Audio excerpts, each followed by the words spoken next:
Mas quando a gente estuda a palavra de Deus, sempre é importante buscarmos a orientação daquele que inspirou os profetas que a escreveram. Vou pedir a Eunice que ore conosco, por favor. Vamos orar. Querido Deus, nosso amado Criador, louvamos o Teu nome por ter feito essa maquinaria viva com tanta sabedoria e com tanta possibilidade de felicidade. Pedimos agora que ao estudarmos o Teu manual de instruções, que nós tenhamos clareza em compreender como cuidar dessa maquinaria. Dá-nos o Teu Espírito para que esse estudo contribua para o alvo que tens em mente de nos ver felizes. Em nome de Jesus. Amém. Amém. Muito bem. Eu percebi, Eunice, que quando você orava, você mencionou o nosso corpo como uma máquina. Essa é a visão que muita gente tem e às vezes a gente não pensa nisso, né? Por que você diz que o nosso corpo é como se fosse uma máquina? Se você estudar, eu convido a todos a estudarem fisiologia. Estudar fisiologia te encanta. Mostra como o corpo é feito com muita sabedoria. Cada reação, cada cuidado de emergência que o corpo tem, mostra a sabedoria por trás. E a sabedoria vinda de um Criador que nunca falha. Agora, esse conjunto de ações e de leis funciona sincronizadamente. Quando nós quebramos uma das ações, o restante pena. E aí a gente vai acumulando os estragos. Então é como se fosse uma máquina com engrenagens que tem que ser cuidada e obedecida de acordo com as leis que funcionam para o seu funcionamento. Bom, nós estudamos aqui já e debatemos um pouco a questão de algumas pessoas que hoje, que muito embora não creem totalmente na Bíblia, acreditam que o nosso corpo foi feito de forma inteligente. É o caso, Leandro, do design inteligente. Exatamente. É o desenho inteligente. E realmente o corpo humano é uma máquina tremenda. E a Bíblia apoia a ideia de que Deus, além de criar, deu instruções de como manter essa máquina, não é isso? Exatamente. A Bíblia tem muitas instruções de como devemos cuidar o corpo. E eu, antes de mencionar essas instruções que vamos debater aqui, eu queria apresentar a razão principal pela qual devemos cuidar do corpo. Na Bíblia não existe separação entre o cuidado do corpo e a religião. Quando a gente lê, por exemplo, 1 Tessalonicenses 5:23, esse texto fala que Deus quer nos santificar em todos os aspectos. Aspecto físico, mental e espiritual. Então uma santificação, ou seja, uma preparação para a vida eterna que não envolve o cuidado do corpo, não é santificação na Bíblia. Então temos que ter isso em mente. Quando estamos tratando de santificação bíblica, envolve o cuidado do corpo. E a Bíblia apresenta algumas instruções, não é? Em Romanos 12, verso 1, por exemplo, que é o primeiro texto do nosso guia de estudos, Sim. Aqui apresenta a razão principal para cuidarmos do corpo. Aqui afirma o seguinte, que quando cuidamos do corpo, prestamos um culto melhor a Deus. Não é? Isso é comprovado. Se eu estou gripado, se eu estou deprimido, eu não tenho a mesma disposição para adorar a Deus. Então eu cuido do corpo porque ele reflete na mente Interessante, também. Leandro, que no tempo do Antigo Testamento, quando a ovelha tinha que ser trazida, ela não podia ter defeito. E Paulo realça aí para a gente apresentar o nosso corpo a Deus sem defeito. O defeito espiritual é normalmente o mais visado, mas aqui ele diz completo, sacrifício vivo, santo e agradável a Deus. Então a conclamação aqui é para realmente cuidarmos da saúde como mais um dos aspectos da vida. Inclusive, eu quero ressaltar ao amigo do Novo Tempo que a Igreja Adventista tem se preocupado com a saúde. Isso já de longa data. Eu tenho inclusive um livro aqui chamado Ciência do Bom Viver, escrito por Ellen G. White. Ela foi uma das pioneiras da Igreja Adventista do Sétimo Dia e foi uma mulher que viveu além do seu tempo, porque ela escreveu muito sobre saúde. Algumas coisas sobre saúde que ela escreveu só foi descoberta depois, na realidade. Naquela época, praticamente participou da construção do maior sanatório que os Estados Unidos teve naquela ocasião, para cuidar da saúde. Ou seja, religião para o adventista está ligado, não é isso, Eunice? Religião e saúde para o adventista é algo que não tem como separar. Não tem como separar. E talvez seja por isso que também, na época de Jesus, a gente vê Jesus também sempre curando, querendo que as pessoas tivessem saúde. Aqui aparece, inclusive, uma outra razão, Romanos 14, verso 7, onde diz: nenhum de nós vive apenas para si. A saúde é importante também para aqueles que vivem em sociedade, né? Com certeza. Eu não sei, mas eu acho que você deve ter percebido no seu trabalho, que acaba envolvendo às vezes hospitais ou coisa parecida, que quando uma pessoa adoece, a família toda adoece junto, não é verdade? Não só fisicamente, financeiramente, emotivamente. Pais, vocês que são pais sabem, quando um filho adoece, parece que o nosso mundo acaba. Então, a doença sempre foi um inimigo. A doença sempre desloca, desnorteia o ambiente onde ela acontece. E aí está a razão para a pessoa buscar a saúde. E a saúde está na Bíblia. Uma outra coisa que aparece aqui, 1 Coríntios 3, 16, 17, Leandro, fala a respeito do santuário de Deus e a habitação do Espírito Santo. Que texto fantástico esse aqui. O filósofo grego Platão, ele ensinava que o corpo é a prisão da alma. Ou seja, a filosofia grega não enxergava o corpo como uma coisa boa, só que a Bíblia tem uma outra visão do que significa o corpo para Deus. Eu queria ler esse texto, Jonathan, 1 Coríntios 3, 16 e 17. Vocês não sabem que são o santuário de Deus e que o Espírito de Deus habita em vocês? Se alguém destruir o santuário de Deus, Deus o destruirá. Pois o santuário de Deus, que são vocês, é sagrado. Enquanto que Platão dizia o corpo é uma coisa ruim, é a prisão da alma, a Bíblia diz é o templo, ou seja, é a morada da terceira pessoa da Trindade. Veja que responsabilidade, Privilégio. Privilégio e que responsabilidade temos de cuidar deste corpo que Deus nos deu. Você já imaginou se nós convidássemos a Deus para vir na nossa casa, visitar, e a casa estivesse suja, com mau cheiro, mal cuidada? E muitas vezes a gente vai para um momento de adoração a Deus com descuidos na saúde. E aí é o templo.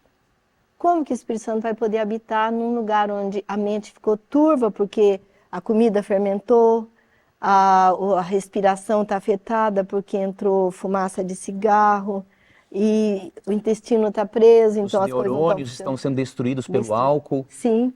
Aí, então, por isso, a adoração a Deus tem que ser num templo limpo, santo. Agora, eu percebo também o seguinte, você até tinha mencionado a questão dos pais, no cuidado dos filhos e tudo mais, e eu fiquei pensando, Deus é o nosso pai, né? Amém. E com certeza Ele quer que os filhos tenham saúde, como com o certeza. Pai da terra também. Posso ler um trechinho dessa escritora que você falou? Claro, por favor. Eu gosto muito dela. Ela diz aqui, num dos livros que ela escreveu, Temperança, Deus, o Criador, se comprometeu a manter esta maquinaria humana em saudável ação, desde que o instrumento humano obedeça às suas leis e coopere com ele. Eu queria realçar aqui que a promessa de Deus não muda. O que pode mudar é a parte do ser humano, se ele não se comprometer. Mas o ser humano só vai poder praticar a saúde se ele entender como funciona. Então eu queria conclamar de novo, estudem fisiologia. Estudem como o corpo funciona e peçam ao Espírito Santo para mostrar aonde precisa ser mudado. Êxodo 15, 26, ele mostra realmente que a saúde está intimamente relacionada à obediência, né? Às leis de saúde do Criador. Eu queria ler esse texto, Jonathan, que fala assim: se vocês derem atenção ao Senhor, o seu Deus, e fizerem o que Ele aprova, se derem ouvidos aos seus mandamentos e obedecerem a todos os seus decretos, não trarei sobre vocês nenhuma das doenças que eu trouxe sobre os egípcios, porque eu, o Senhor, sou eu quem os cura. Então, saúde está relacionada à obediência às leis naturais de Deus. Olha, uma coisa interessante que a Eunice falou também, ela mencionou a Bíblia como uma espécie de manual do proprietário, né? E eu fiquei pensando quando você mencionou agora sobre a questão de pesquisar e saber como funciona, e o texto lido aí de no livro Ellen Temperança, White, página 11. onde ela diz assim que existe uma parte para gente. Deus garante a saúde, desde que você mantenha a sua. Isso me parece muito com a garantia, por exemplo, dos automóveis aqui, né? Por exemplo, você troca o pneu do carro, eles dão 50, 60 mil quilômetros de garantia, desde que a cada 10 mil quilômetros você volte lá e faça o alinhamento, o balanceamento dos pneus, aí eles mantêm a garantia, senão você já perdeu a garantia. E parece que com o nosso corpo é a mesma coisa. Funciona do mesmo modo. Deus mantém a sua parte, mas você também tem uma parte nesse processo, né? Muito bem. Nós temos ainda aqui um outro texto, Efésios 5:29, dizendo que ninguém jamais odiou o próprio corpo, mas cuida e alimenta. Mas eu percebo que muitas pessoas, e eu vou falar com a Eunice de novo, porque tem gente que não sabe se alimentar, não é? Será que é tão difícil assim a gente se alimentar corretamente, Eunice? Ah, Jonathan, Deus pôs no ser humano a capacidade de sentir gostos. E Deus pôs a inclinação para atender esses gostos. A gente tem apetite, Sim. a gente quer alguma coisa. Mas Ele pôs, não é errado. Só que o inimigo achou espaço para pôr na gente gostos que tentassem esse apetite e nos fizessem afastar do original. O original, a alimentação original da Bíblia, Deus se preocupou tanto, é um aspecto tão importante. O Criador considerou algo tão importante na maquinaria viva que ele pôs no primeiro capítulo da Bíblia a ordem alimentar. Adão nem sabia que ia ter fome, ele chamou Adão e falou, você vai ter uma coisa chamada fome, você pode comer assim, assim, assim. Primeiro capítulo. Todo manual de carro indica qual combustível usar. Sim. Se você troca o combustível por alguma razão, inclusive por ser mais barato, você sofre as consequências. A menos que faça uma adaptação física, né? Sim. E Deus quer que nós usemos o combustível certo. A dificuldade de nós usarmos isso é que nós temos acumulado, com o passar das gerações, conhecimento e inclinações. E a gente agora passou a achar gostoso aquilo que é contrário ao que a natureza gostaria de ter. Mas Jesus resgata isso. Ele não diz que quem está em Cristo é nova criatura? Sim, sim. Inclusive no gosto. Quando Deus criou o planeta, criou o ser humano, ele criou perfeito, não havia doença. Mas apareceu aqui doenças, enfermidades, justamente depois que o homem se separou de Deus. E Deus teve que fazer uma adaptação, não é isso, Eunice? Sim. Mesmo na alimentação. Mesmo na alimentação. Gênesis 3:18, ele adiciona algumas ervas. E em capítulo 9 de Gênesis, ele adiciona carnes limpas. São adaptações, né? Isso foi já depois do dilúvio, inclusive. Depois do dilúvio. É interessante que essas leis de saúde estão no comecinho da Bíblia. Comecinho, porque é tão básico. O manual de instruções põe os itens mais gritantes no começo. Exatamente. E Deus realça tanto a saúde, a Bíblia é tão ligada à saúde que ele pôs no começo. E a gente percebe também algumas leis de saúde para o povo de Israel quando saiu do Egito ali. Êxodo, Levítico, essas leis de saúde, eles também estavam bastante adiantados na sua época, não é verdade? Sim, sim. A higiene do acampamento, as medidas durante o parto, após o parto, a circuncisão. Comprovadamente, a circuncisão diminui cânceres genitais, tanto feminino como masculino, e era ligado a um ritual Religioso, não é? religioso. Só que Deus não separa mente, corpo e espírito. Ele é tudo junto, a gente é inteiro. Então ele vai dando as instruções que já pegam os 3 ângulos. Inclusive uma coisa que eu percebo ao visitar Israel é que o israelense hoje, o judeu, ele não separa a religião da vida. Uhum. Então, tudo para ele é religião. Comida é religião, folclore é religião, guerra é religião. Religião para ele é a vida dele. Nós aqui no Ocidente a gente separa. Não, religião é uma coisa, política é outra, trabalho é outra. Mas o judeu não tem isso não, né? Porque essa é a essência de Deus. Uhum. Né? A palavra salvação, do original grego, ela é a mesma palavra utilizada para cura. Então, quando a Bíblia fala em restaurar o ser humano, é para restaurar o seu aspecto mental, espiritual e físico também. Então, realmente, na Bíblia não há separação. Poderíamos comparar para o telespectador, o ser humano é um triângulo com 3 lados. Né? Se você tirar um dos lados do triângulo, deixa de existir o triângulo. A saúde humana é a mesma coisa. Tu parou de trabalhar um dos 3 aspectos, fica doente. E, inclusive, Leandro, você mencionou a questão da igreja. Quando a pessoa, por exemplo, vem para a igreja adventista, que é a mantenedora da Novo Tempo, a pessoa vem para a igreja e ele é batizado. O Exato. batismo tem, assim, o simbolismo da morte e a ressurreição. Ou seja, a pessoa morre para um estilo de vida e renasce para um novo estilo de vida. Exatamente. E aí o aspecto da saúde está embutido também? Está totalmente embutido. Por exemplo, eu já participei de conferências públicas onde, por exemplo, o indivíduo chegava em todas as noites nas reuniões bêbado para assistir a conferência pública. Só que ao final da conferência, quando ele se batizava, ele já estava transformado, não é? Ele arrumava mais o cabelo, vinha com a roupa mais limpinha e não vinha embriagado. Então, realmente, a restauração espiritual envolve também uma transformação física nos hábitos de vida da pessoa. Bom, tudo bem, a gente compreende bem que a questão, um cristão não vai combinar ele ser bêbado, ele ser drogado, ele ter uma série de vícios que escravizam.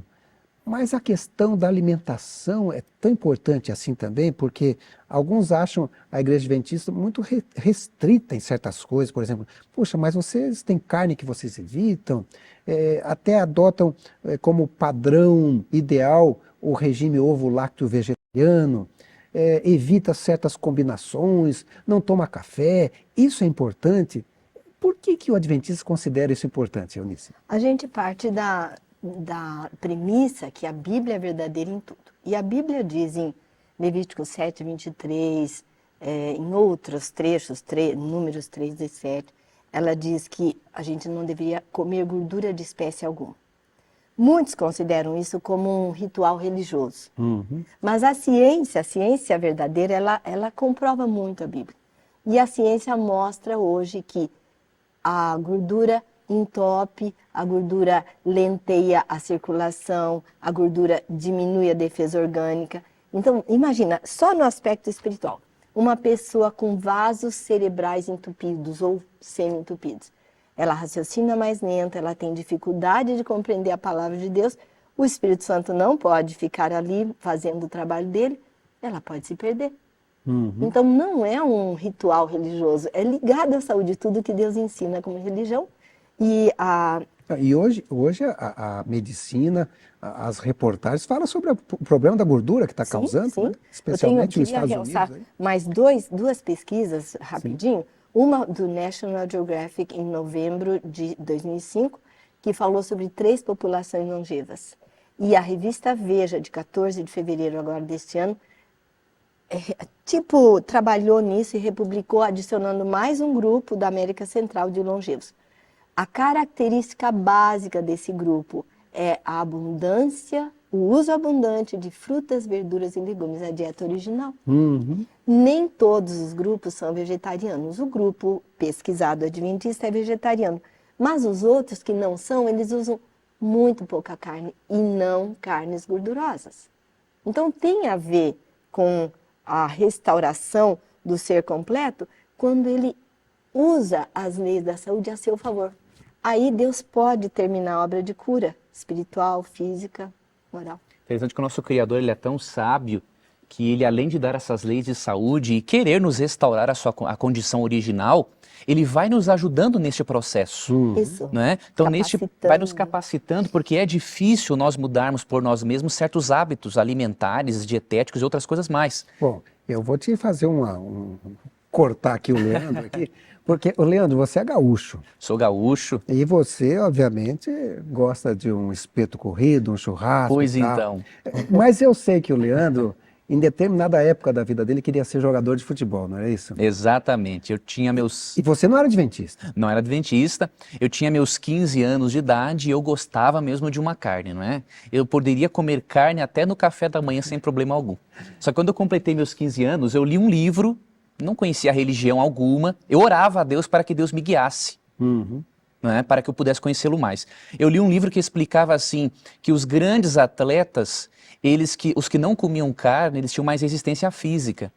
Eu coloquei na cabeça, não, eu quero ter uma resistência física. E aí parei de comer carne. Lógico, eu parei assim abruptamente, sem substituir nada, o que eu não recomendo. Substitua, não é? Coma legumes, grãos, nozes, integrais. Não é? Integrais. Então eu parei com a carne e realmente depois que eu parei naquela época, a minha resistência física aumentou, eu poderia correr muito mais do que antes, não é? Consigo memorizar mais textos bíblicos, então realmente quanto mais você se aproxima da alimentação original, melhor. Mas tendo em mente que Deus respeita os seus limites, as suas fraquezas e Ele vai te ajudar nesse processo até você chegar no ideal que Ele deseja. Note, Jonathan, Sim. que O Criador é tão misericordioso. O Leandro não conhecia os ensinos todos, ele não seguia uma religião. Sim. Mas o Criador queria alcançá-lo. E de um jeito, foi lá fazer a lei do corpo funcionar. A lei funciona para todo mundo, é só obedecer. Exatamente. Exatamente. Muito bem, vamos falar um pouquinho também aqui com respeito a Jesus como o grande médico. Na verdade, a Bíblia menciona que em algumas cidades ele curou todo mundo. Não ficou nenhum doente. Já pensou ter uma cidade sem doentes? Maravilha. O médico não ia gostar muito, nem os hospitais. Mas o médico verdadeiro ia achar bom também, né? Agora, por que será que Jesus usava a pregação, mas também usava a cura? Eu não consigo me sentir bem quando estou doente. Mas o pior ainda é ver um filho doente. Vocês que são pais sabem muito bem. A gente não aguenta ver um filho doente. E se o nosso filho estiver doente, o mundo muda. Então, Jesus via os filhos doentes e ele falava assim, como que eu vou ajudar esse filho? E ele ia lá, curava o filho. Uma pessoa curada, ela tem uma gratidão incrível. Então, essa gratidão fazia a pessoa olhar para Jesus e ouvir a pregação. Agora, Leandro, eu percebo que está na moda algumas religiões usarem a cura. Mas a gente tem que tomar cuidado também, né? Temos. Porque existe charlatanismo nisso. Existe há muita confusão entre o verdadeiro dom de cura e o falso dom de cura. O dom de cura de Cristo era diferente dos dons que nós podemos ver hoje em alguns meios. Por exemplo, quando Cristo curava uma pessoa, ele não apenas curava, deixava ela ali para que na semana seguinte ela voltasse com a mesma doença. Uhum. Como que era o processo de cura de Cristo? João 5,14 é a resposta. Diz assim, mais tarde Jesus o encontrou no templo e lhe disse, olhe, você está curado. Não volte a pecar para que algo pior não lhe aconteça. Então o que Cristo fazia? Ele curava, mas ensinava a pessoa a ter um outro estilo de vida. Então havia uma cura, mas havia uma orientação para que a pessoa passasse a obedecer às leis de saúde. Não é? Então esse é o verdadeiro dom de cura na Bíblia. Cura, mas também ensina a pessoa a não fazer mais as coisas erradas que causaram a doença nela. Mas você acredita que ainda hoje Deus pode se manifestar e curar de verdade? Acredito perfeitamente. Deus pode fazer um milagre, sim, não é? Quando o ser humano está limitado, a ciência não tem mais o que fazer, né? Deus pode sim fazer um milagre. Só que Deus vai fazer um milagre e vai querer que a pessoa também reeduque-se para que ela não volte a ficar doente novamente. Posso? Sim, claro. Eu gostaria de chamar de novo a essa ideia de Jesus falando, vai e não faças mais para não acontecer de novo. Quebras das leis levaram à doença, não quebre mais para não voltar à doença. É o que Jesus estava querendo dizer. E eu queria então convidar vocês, espectadores, e nós sempre a pesquisarmos, especialmente o livro de Provérbios, capítulo 3. Ele fala muito, há muitos versos nesse livro, 3 e 4, que ligam a obediência à vida. Obediência da vontade de Deus à longevidade. Vamos ver um dos versos. Olha, meu filho, guarde consigo, é Provérbios 3, 21 e 22. Meu filho, guarde consigo a sensatez e o equilíbrio. Nunca os perca de vista. Trarão vida a você e serão um enfeite para o seu pescoço. Em outros versos ele diz assim, são vida para quem as encontra. Nunca perca de vista meus ensinos, porque eles são vida para quem encontra e longevidade. Muitos anos. Capítulo 3 e capítulo 4 de Provérbios. Agora, você falou esse texto bíblico que eu lembrei de algumas pessoas que às vezes vem mantendo um regime alimentar por causa de alguma doença que ele quer evitar. É muito comum, por exemplo, uma pessoa que está vivendo um momento de câncer e às vezes quer mudar totalmente aquilo que ele já estragou. Às vezes o câncer vem por uma alimentação às vezes errada. Não sempre, mas às vezes sim. E aí a pessoa corta. Olha, vou deixar a carne, vou deixar isso, vou deixar aquilo, vou alimentar de forma mais integral possível. E às vezes realmente surte um efeito tal que a pessoa passa a ter uma qualidade de vida melhor. Mas eu percebo que algumas pessoas têm uma recaída, começam a se alimentar novamente, e aí parece que vem de uma vez de novo a doença. Isso ocorre, não é verdade? Ocorre. O corpo, como a gente quando passa por um gramado, passa uma vez, não marca, 2 vezes, 3 vezes, começa a fazer uma marca. Sim. Se você deixar a grama, proibir o povo, deixar a grama crescer um pouco, mas começar a passar, Em seguida, a trilha vai formada de novo. Então, o caminho foi aprendido. Sim. Quando uma pessoa quer cura, ela tem que ter cura, inclusive, de educação de hábitos. Ela tem que mudar o estilo de vida. Ela não pode mais voltar. Como Paulo diz, tem que ser realmente uma nova criatura. Uma das coisas que está muito em voga hoje é a questão, por exemplo, de exercício físico. Às vezes a pessoa dedicar às coisas saudáveis, na alimentação. Mas também tudo isso precisa ter moderação, Moderação. né, Leandro? Como é que funciona essa questão da moderação aí? Olha, a Bíblia ela convida a gente para sermos temperantes, ou seja, moderados, a nos tirarmos da nossa vida aquilo que é ruim, fazermos as coisas boas. Só que ao fazermos uso de coisas boas, temos que fazer isso com moderação. Um exemplo claro que eu estou citando é o exercício. O exercício é uma coisa muito importante, tanto que aquela escritora, autora desse livro que você mencionou, A Ciência do Bom Viver, ela tem um texto muito interessante nesse livro, né? No livro Conselhos sobre Saúde, página 41, que ela menciona assim que quando não fazemos exercício, paramos de fazer exercício e sobrecarregamos o sistema nervoso, nós somos culpados de roubo para com Deus. Então eu posso ser um dizimista, posso ser um ofertante na igreja, mas posso estar sendo um ladrão, se eu não estou cuidando do aspecto físico, né? Só que o exercício também, se for feito em excesso, faz mal. Um exemplo, quando a gente faz atividade física, o organismo produz endorfinas, não é? Que são substâncias naturais que têm algumas funções básicas, relaxar, aliviar a dor, dar prazer. Só que tem estudos que comprovam que nós podemos ser viciados em endorfinas.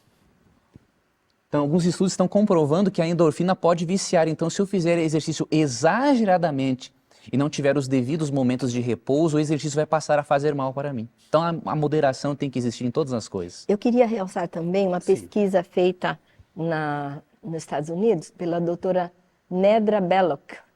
Ela pesquisou 6.928 pacientes e ela viu que o fato de dormir 7 a 8 horas deixava o estado de saúde das pessoas muito melhor do que uma das duas pontas. Ou dormir menos ou dormir mais. Olha o equilíbrio. Não adiantava dormir bastante, porque dormir é bom. Acabava com a saúde também. Então, dormir aquele horário equilibrado comprova que é saudável. Saudável, equilíbrio, inclusive nas horas de sono, na alimentação também. Quando você mencionou de comer uma dúzia de maçãs, a maçã é coisa muito boa. Só que se eu comer uma dúzia de maçãs, vou ter problemas intestinais e tudo mais, né? É uma coisa boa, mas pode se tornar em algo mal. Agora, é pior que comer uma coisa ruim, né? Aí é pior ainda. Pior ainda. Aí não é nem equilíbrio, aí já partiu para o extremo. Né? Agora, tem um texto da Bíblia, que é Filipenses 4, 4 a 9, que fala sobre algumas coisas muito importantes para a vida da pessoa, para a saúde da pessoa. Por exemplo, aqui menciona a questão da alegria. A alegria é importante para a saúde, Eunice? Muito bom, muito necessário. Quando a gente está com o coração alegre, a Bíblia diz que ele é remédio. Bom remédio. Só que a Bíblia é muito específica, ela fala remédio é remédio, mas ela põe um adjetivo antes, de tão bom que é. Então o coração alegre é um bom remédio. Fala inclusive que deixa o rosto mais bonito. Bonito. Então, o rosto, os ossos, os músculos, a circulação, raciocínio. Alegria é uma cura, é um Que lição, não é, Eunice, de que o cristão ele não pode ser sisudo, carrancudo, achar que cristianismo está com a Bíblia debaixo do braço, sério, não cumprimenta ninguém. O cristão tem que ser alegre, até inclusive para ter saúde e demonstrar que Cristo realmente está atuando na vida dele, por isso ele é feliz. Agora, eu queria também que o cristão não tentasse ser alegre, porque é uma obrigação ser alegre. Exatamente. Tem que ser algo natural. Algo natural que sai do coração. A fonte pura jorra água pura. Sim. Se a gente não tem alegria natural, ela é um dos frutos do Espírito. É verdade. Tem que haver uma cura interna, onde vai buscar. Se você ou eu estivermos nessa situação, vai buscar a saída. Porque o fruto do Espírito inclui alegria.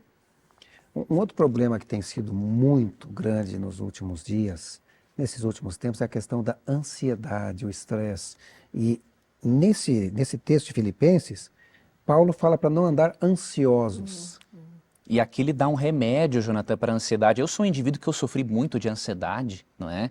E esse texto aqui foi um remédio para mim. Fala assim, não ande ansioso por coisa alguma, mas em tudo, pela oração e súplicas e com ação de graças, apresente seus pedidos a Deus. Então eu aprendi a quando eu estou ansioso, eu conto para Deus. Deus, eu estou muito ansioso hoje. Me ajude a entender o que está me causando essa ansiedade para que eu fique mais calmo. E Deus ajuda realmente. Isso quer dizer que é mais ou menos o caso daquele texto bíblico, entrega o teu caminho ao Senhor. Ou seja, entregar para Ele a ansiedade também. A ansiedade, tudo que está te causando tristeza, depressão, ansiedade, Deus quer carregar os seus fardos. Você não precisa carregar sozinho. Diga-me. O autor dessa lição que a gente Sim. está recomendando, ele conta a história de um amigo dele, médico. Ele teve uma paciente que perdeu o filho de um acidente de carro, acidente fatal. Dali a um ano e pouco, o marido morreu de repente. E enquanto ela estava no funeral do marido, na região, nos Estados Unidos, o funeral é um pouco mais longo, uma semana quase, ela caiu e quebrou o quadril. Uma senhora já de meia idade. Então ela estava assim com quase tudo contrário a ela. E ele foi visitá-la e encontrou ela lendo a Bíblia. E saudou com muita alegria. E ele falou, qual é o segredo? Ela falou, todas as vezes que eu estou com alguma volta dessa ansiedade, eu busco. Porque aqui me vem socorro. E Deus tem sido fiel, ela diz. Olha, uma outra coisa que aparece aqui, Eunice, é a questão de dar ações de graça. Ou seja, não apenas entregar, mas agradecer também. O fato da pessoa ser grata também ajuda na saúde? Produz um hormônio chamado serotonina, que é um hormônio do bem-estar, como se estivesse tudo suavizando por dentro da gente. Além do que, reconhece, você ao ser grato, reconhece que você não é dono de tudo, você não é super-homem. Você depende também de pessoas, depende do Criador. Isso dá humildade pra gente e dá muito mais calma, porque o orgulho e a altivez deixa a gente muito tenso. E depois fala sobre colocar na mente bons pensamentos, Leandro. Que princípio importante. Eu acho que uma das coisas mais urgentes que nós temos como indivíduos neste mundo é também nós cuidarmos da saúde mental, aprendermos a gerenciar os pensamentos. Quando nós cuidamos do aspecto físico, do aspecto espiritual e deixamos a nossa mente pensar em qualquer coisa, vamos ter problemas também. Eu costumo dizer assim, não pense naquilo que a sua mente quer, pense naquilo que você precisa pensar. Dominar a mente. Dominar a mente. Né? Então, através da oração, exercício físico, alimentação, fazer até um debate com o eu. Eu costumo muitas vezes, vou dar um exemplo aqui. Eu passo, por exemplo, aqui na Novo Tempo, vejo o Jonathan um pouquinho de cara virada comigo e eu já começo a pensar assim, poxa vida, eu acho que o Jonathan está falando mal de mim.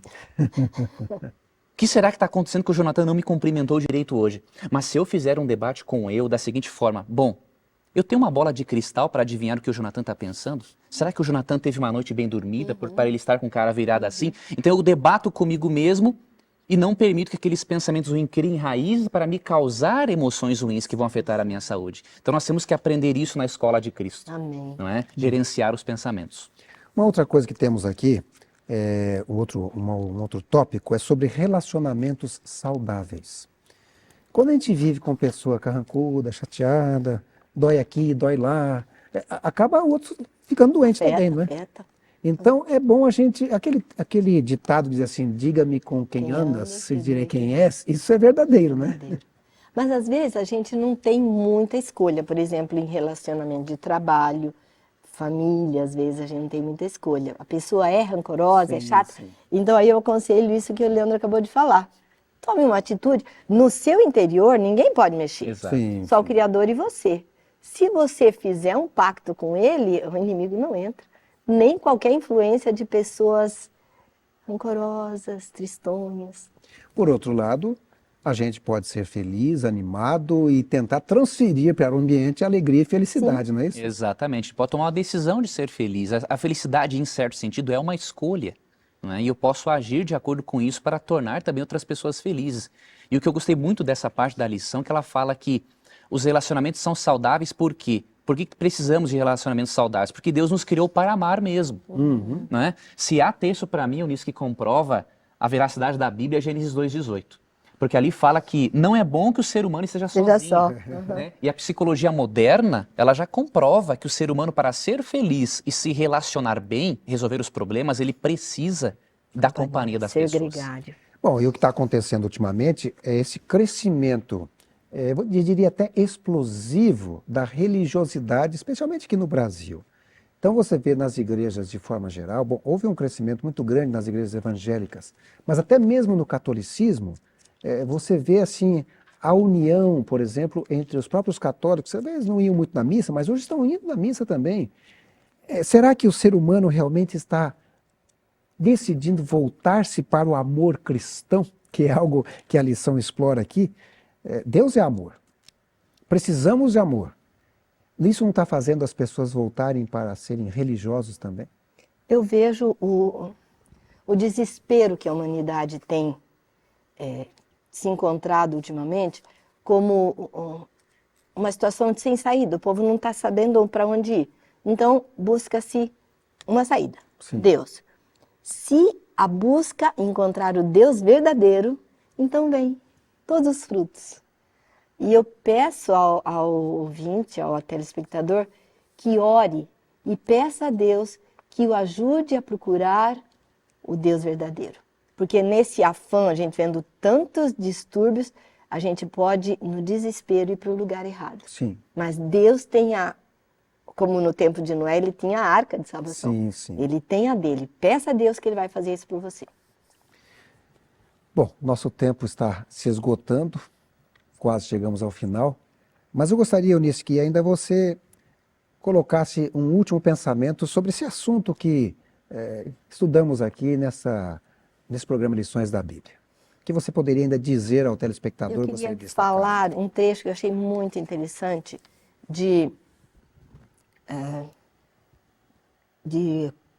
trecho de Paulo, Sim. apóstolo Paulo. Ele fala que o Deus de paz vos santifique em tudo, que o vosso corpo, espírito e alma sejam santificados.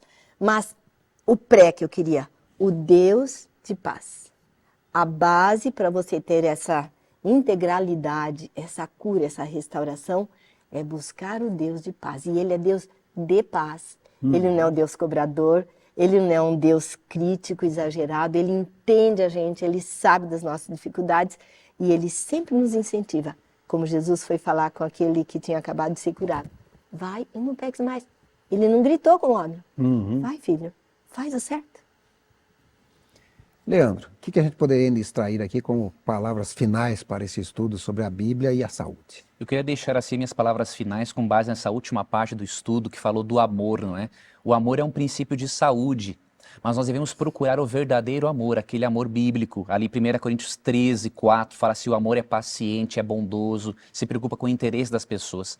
Quando direcionamos nossas atenções para as pessoas, nós estamos praticando o verdadeiro amor. E este verdadeiro amor é o amor que vai produzir saúde na nossa vida. Muito bem. Olha, eu quero deixar aqui um pensamento que está descrito nesse nosso guia de estudo. Está num livro chamado Conselhos sobre Saúde, na página 344, diz assim: o ânimo, a esperança, a fé, a simpatia e o amor promovem a saúde e prolongam a vida. Um espírito contente, animado, é saúde para o corpo e força para a mente. Olha, isso é fantástico, né? Então, colocar em prática isso aí. Ânimo, esperança, fé, simpatia, amor, tudo isso que promove a saúde e alongam a vida.